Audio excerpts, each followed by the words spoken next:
ഇന്ന് നമുക്ക് രുചികരമായ ഇഡ്ഡലി എങ്ങനെയാണ് ഇലയിൽ തയ്യാറാക്കുന്നത് എന്ന് നോക്കാം.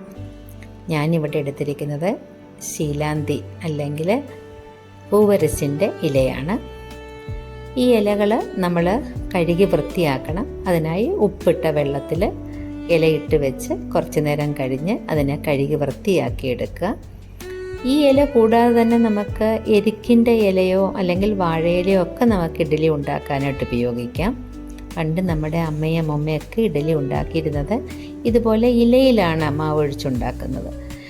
മാവിൻ്റെ രുചി കൂട്ടാൻ വേണ്ടി നമുക്ക് മാവിലേക്ക് ഇടാനായിട്ട് കുറച്ച് പച്ചമുളക് അല്ലെങ്കിൽ കാന്താരി വളരെ പൊടിയായി അരിഞ്ഞ് എടുക്കാം. അതുപോലെ തന്നെ ഒരു ചെറിയ കഷ്ണം ഇഞ്ചിയും വളരെ ചെറുതായിട്ട് അരിഞ്ഞ് പൊടിയായിട്ട് അരിഞ്ഞെടുക്കുക. കുറച്ച് കറിവേപ്പില, ഇത്രയും നന്നായിട്ട് അരിഞ്ഞ് നമ്മുടെ മാവിലേക്ക് നമുക്ക് ചേർത്ത് കൊടുക്കാം. മാവിലേക്ക് നമ്മൾ ചേർത്ത് കൊടുക്കുമ്പം തന്നെ ആ മാവിന് തന്നെ ഒരു പ്രത്യേക മണമാണ്. ഇഞ്ചിയുടെയും പച്ചമുളകിൻ്റെയൊക്കെ നല്ല ഒരു മണമാണ്. നന്നായി ഇളക്കി നമുക്ക് ഇത് ഇഡ്ഡലി ഉണ്ടാക്കാനായിട്ട് നമുക്കിനി എടുക്കാം.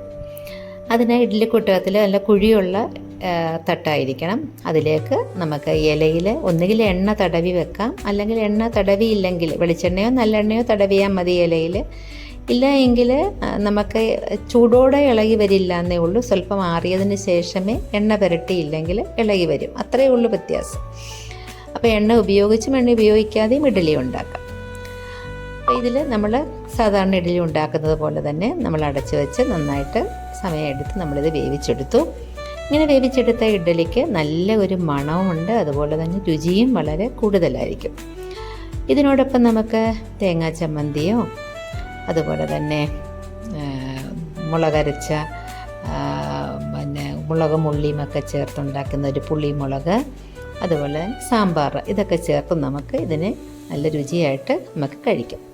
നമുക്കിത് ഇഷ്ടപ്പെട്ടാൽ ചാനൽ സബ്സ്ക്രൈബ് ചെയ്യാൻ മറക്കരുത്. താങ്ക്